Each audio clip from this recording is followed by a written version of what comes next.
Our next award is in the category of physical rehabilitation. Sometimes the bad things that happen in our lives put us directly on the path to the best things that ever happened to us. An unfortunate reality is that the majority of people with disabilities do not have what many others take for granted. Many people with disabilities live alone, in silence. The courage to come back, for me, is really the courage to continue living a full life. Tonight, we celebrate our triumphs over adversities, and tomorrow, we continue the pursuit of our dreams. But the important thing is that we love, and it's very important that we love one another. And tonight, I'm very happy to say that this room is filled with love. To present the 2019 Award for Physical Rehabilitation from our longtime gold sponsor, Great West Life Assurance, please welcome Regional Vice President Francesco Di Ciani.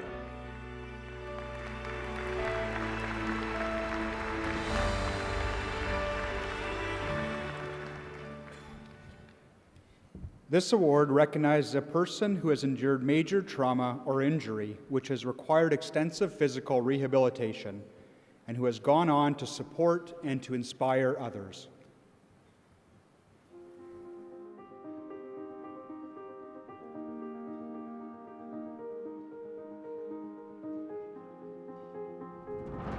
It was a warm August day, and she was a week away from starting classes at university. They were in the car, she and her mother and brother, on the way to the mall. She doesn't remember the dump truck hitting them, the deafening crash, her mother's screams. She doesn't remember her head smashing against the window over and over and over as the car spun out of control. She was rushed to Royal Columbian Hospital. She needed immediate emergency brain surgery.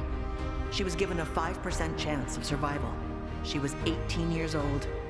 Her name is Harriet Ronaghan. Harriet had sustained a severe brain injury. The neural pathways that carried information in her brain had been completely severed. People with this kind of injury rarely regain consciousness, and if they do, they are severely impaired. But Harriet is tough.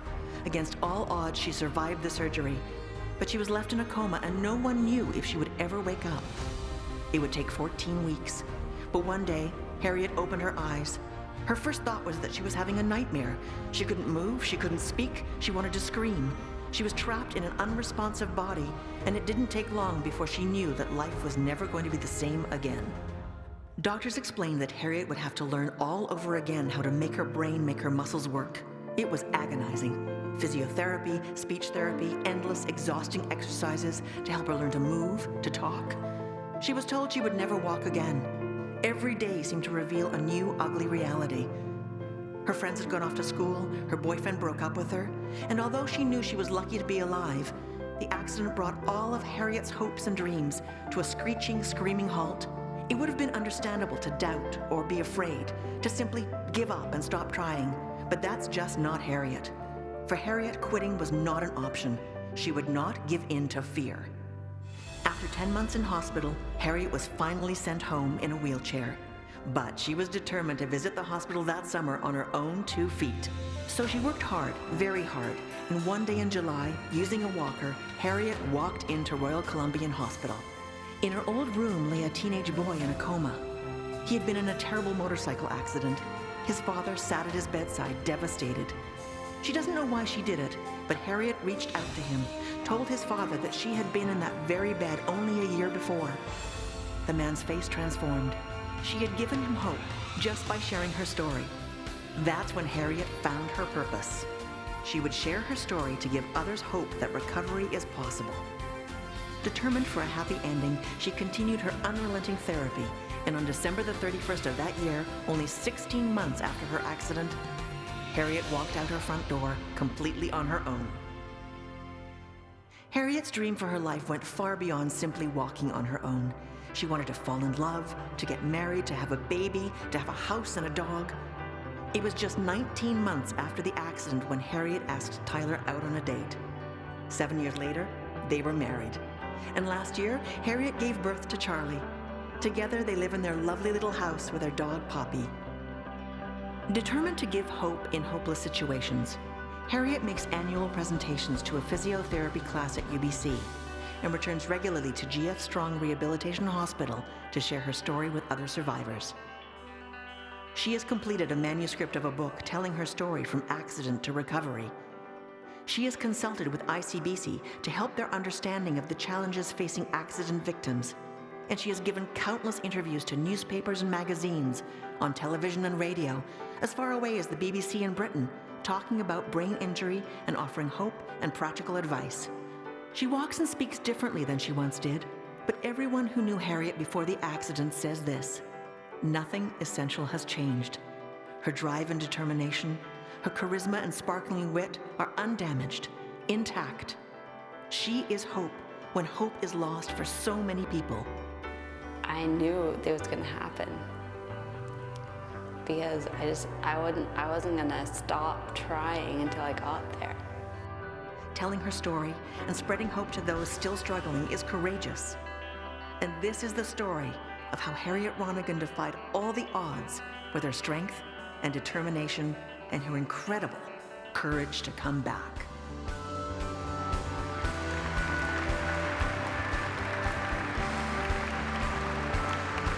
Ladies and gentlemen, the 2019 Courage to Come Back Award recipient for physical rehabilitation, Harriet Ronaghan.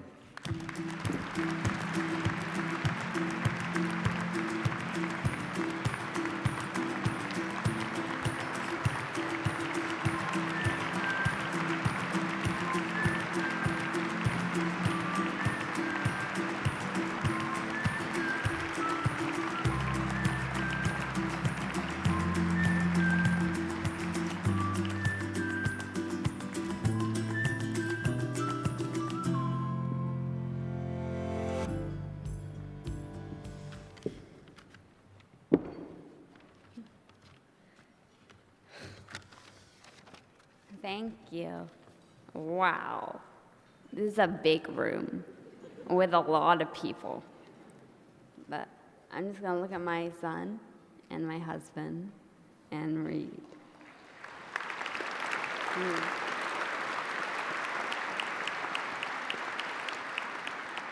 This award means so much to me.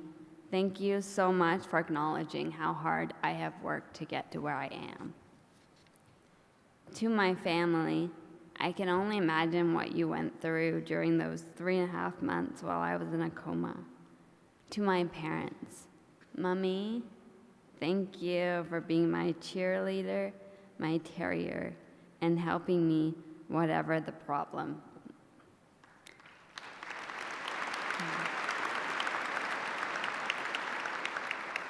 Daddy, thanks for the jokes. I really love your joke. Like, what's brown and sounds like a bell? Anyone? Dung.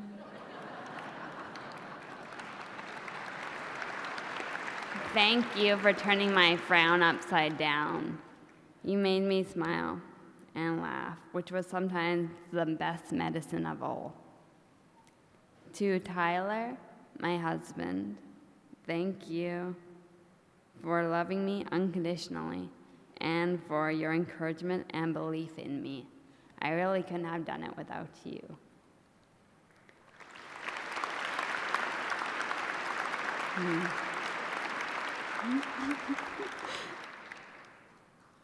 Thank you to all the doctors, nurses, and therapists at Royal Columbian, Sunny Hill, and GF Strong. A special thank you to Dr. Heron, Dr. Rebai, and Dr. Travlaws. To my dream team and neuroability, thank you. Libby Swain, Cynthia Wilson, Kathy Yoshida, Lori Reed, I couldn't have accomplished my goals without you.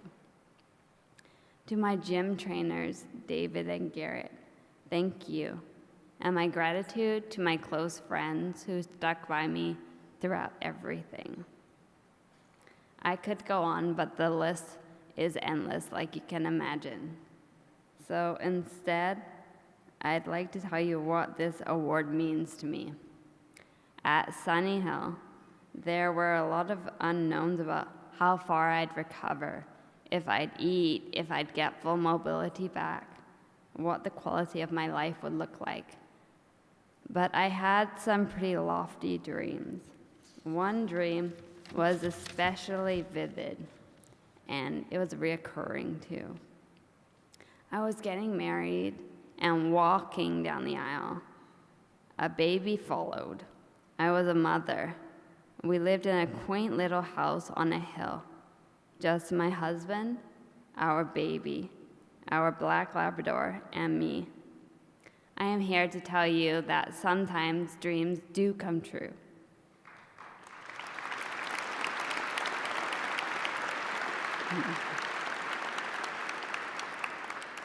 We don't live on a hill, but as the video showed, I am married. We do have a black lab called Poppy, and she's awesome.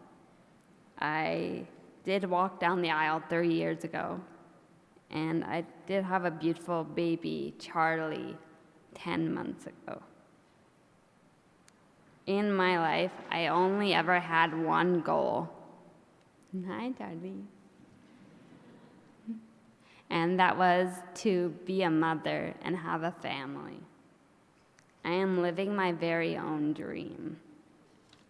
Whenever I was told I wouldn't do something or accomplish something, I worked 3 times as hard.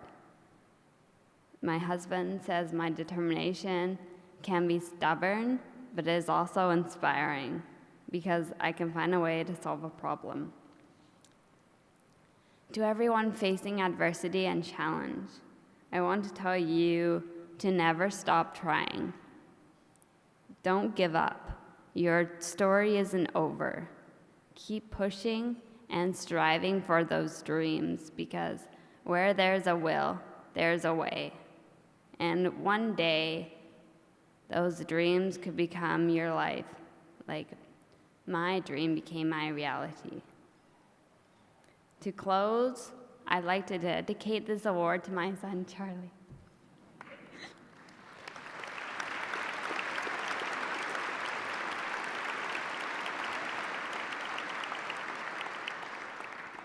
One day,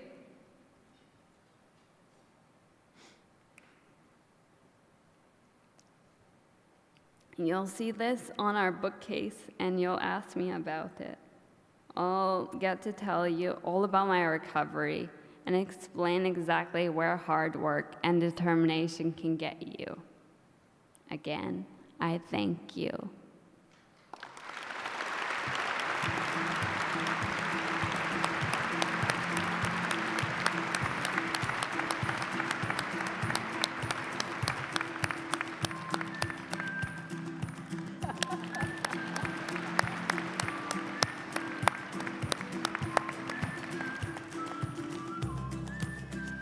Wow. Charlie, you have an amazing mom. Truly. Thank you, Harriet.